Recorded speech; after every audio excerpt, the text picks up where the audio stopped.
The question that broke Washington, when silence became the loudest answer. Picture this. It's a typical Tuesday afternoon outside the Capitol. Reporters are gathered for what should be a routine press event. Karoline Leavitt, Trump's rising star spokesperson in her 20s, is delivering her usual talking points with practiced confidence.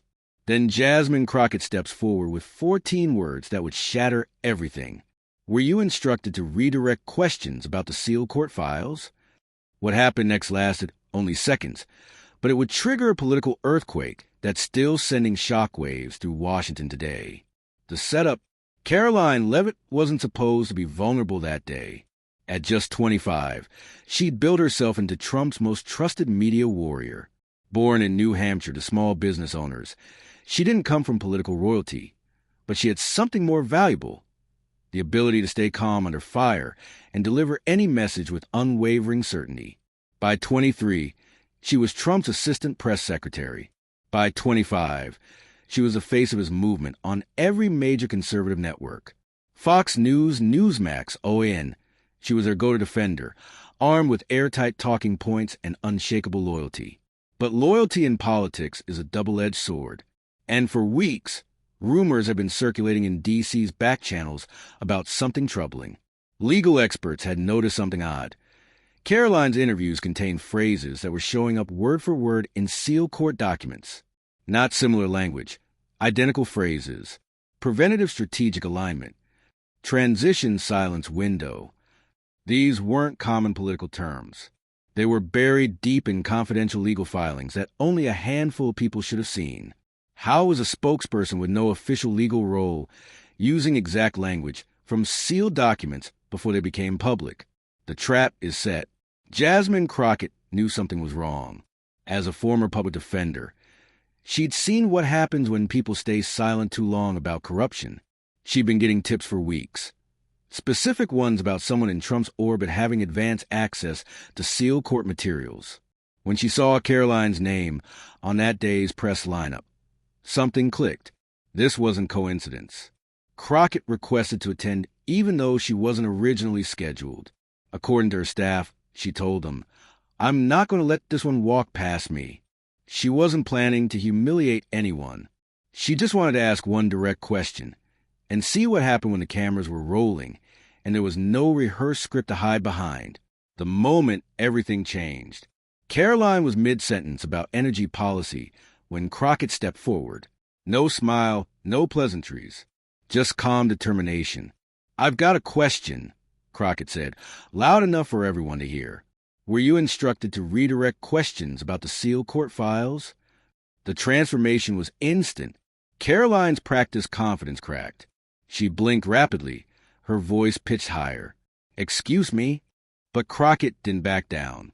"Did you get instructions to redirect when asked about sealed filings?" That's when the reporters sensed blood in the water. Phones came up. Cameras turned. Someone from a media pool jumped in. "Are you denying it?" Karoline tried to deflect. "I'm not going to engage with baseless accusations." But her voice cracked. She reached for her notes, that classic move politicians make when they need time to think. Then came the questions that changed everything. "Are you saying no communication took place? Was your messaging coordinated with Trump's legal team? Can you confirm whether you had access to sealed court information?" Each question hit like a hammer blow. Karoline stepped back, eyes darting toward the edge of the press circle. And then, with cameras still rolling and questions flying, she did the unthinkable. She walked away. The viral explosion. Not fast, not dramatically. Just a quiet, awkward retreat while her aides scrambled to block follow-up questions. Crockett didn't chase her. She just stood there, arms folded, watching with just enough tension in her jaw to show she wasn't done. The footage hit Twitter 10 minutes later. 3 different angles, all capturing the same devastating moment. A rising political star walking away from accountability. 4 million views in 2 hours. But here's what really made it explode. A hot mic caught one of Karoline's aides saying, "We told her to stay off that topic." She walked right into it. That single sentence changed everything. It proved this wasn't spontaneous. There was a plan, and Karoline had followed it right off the stage. The real story emerges. As reporters dug deeper, the picture got darker. Those sealed documents weren't just about messaging. They were part of a federal investigation into financial misconduct during Trump's 2020 campaign. Someone had been coordinating public narratives with confidential legal strategy. And Karoline's eerily specific language on cable shows suggested she wasn't just echoing talking points. She was working from actual sealed court filings. A former campaign aide, speaking anonymously, put it bluntly, she was in every meeting that mattered. If you gave her a phrase, she'd plan on TV by Friday. It wasn't an accusation, it was a system. But the smoking gun came from an internal campaign email leaked to reporters, dated 2 days before the press event. If Karoline gets pressed, redirect. If it escalates, extract. That word, extract, proved there was a plan. Karoline hadn't panicked. She'd followed orders. The aftermath. Karoline Leavitt didn't just disappear from that press conference. She vanished from public life. No interviews, no appearances, no tweets except one vague statement her team posted days later. Her silence wasn't strategic. It was devastating. Cable networks filled entire segments with what they weren't hearing from her. Her own allies in conservative media quietly distanced themselves. Even Fox News hosts began questioning why she hadn't given a full interview. Meanwhile, Jasmine Crockett became a different kind of political star.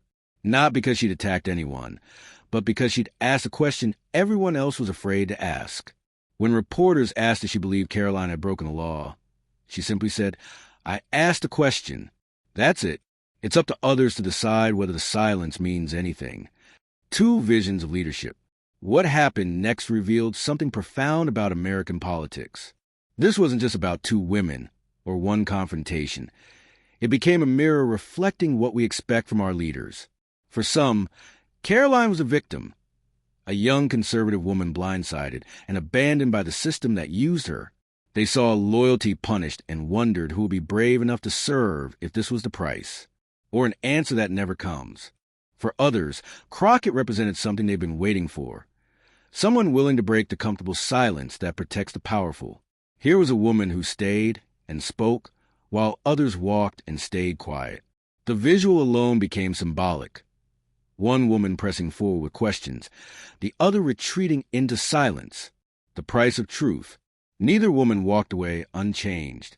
Crockett received threats, racist, misogynistic attacks from people who didn't care about court filings. They just didn't like seeing someone make power flinch. Karoline faced a different kind of punishment. Her PR firm dropped her. Speaking engagements were quietly canceled. The Trump campaign never issued a statement defending her role. They just hoped the public would forget. But the public didn't forget because the story touched something deeper than politics. It was about what happens when we demand accountability from those who'd rather not give it. The legacy.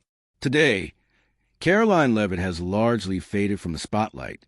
When she eventually resurfaced with a brief video statement, the fire was gone.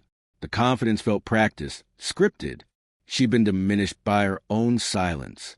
Crockett, meanwhile, found her voice amplified, not just among Democrats, but among Americans who felt tired of political theater and hungry for authentic leadership. She started getting invitations from unexpected places, church groups, veteran organizations, college campuses, because people respected what one pastor called the nerve to call silence out loud. The real question. This story isn't really about sealed documents or political messaging. It's about a choice every leader faces. Do you speak when the room gets quiet, or do you run when the pressure hits? Karoline Leavitt was prepared for applause, but not for pressure. Her silence wasn't criminal, but it was loud, and people fill that silence with doubt, speculation, and loss of trust.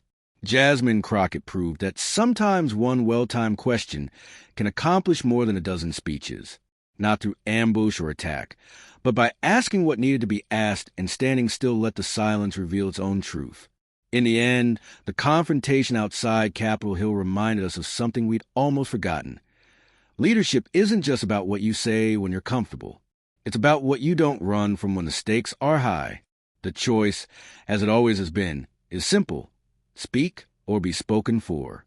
And in Washington, where silence has become a weapon, sometimes the most powerful thing you can do is ask a question and wait F.